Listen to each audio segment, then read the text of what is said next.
If you have not subscribed yet, please click that little icon in the bottom corner. Please like this video because it shows the support towards my channel. Thank you for all the support so far in this channel. I really do appreciate it. And enjoy the next video.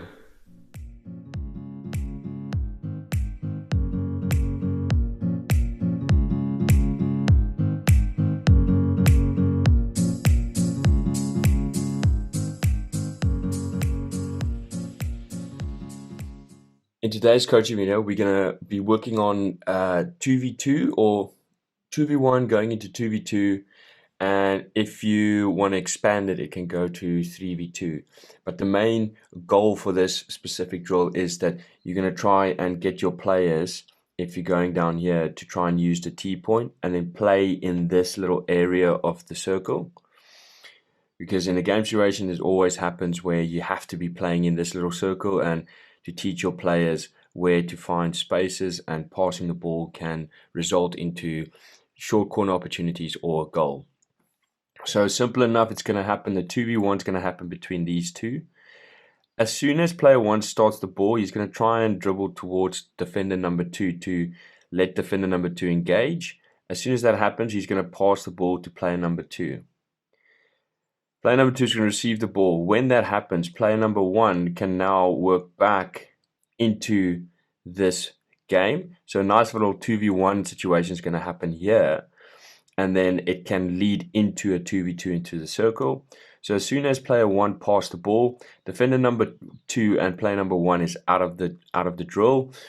Defender number 1 is now moving back into this space to take on player number 2 that's dribbling into the T-point. As soon as player 2 receives the ball, player number 3 and defender number 3 are now allowed to enter the game. So they will now go back into trying to get some sort of a defensive mindset as a defender, and the attacker will try and get into good spaces to try and receive the ball from player number 2. The only reason why we're doing all of these players running is you need to teach your players what's happening if they lose the ball. So player number 1 got the ball back from defender number 1, and now he's driving, he's playing a 2v1. So he needs to now work back to try and resolve. So it's all a learning curve for your players. So they need to learn to get back. These players might have been on the other side of the field, and now they're trying to get into the circle to try and get opportunities, and a defender needs to follow. So as soon as that happens, you then play a nice little 2v2 inside the circle, inside where the cones are. So inside this little smaller one, where small little touches will work. So one pass and a quick little touch to get it onto target.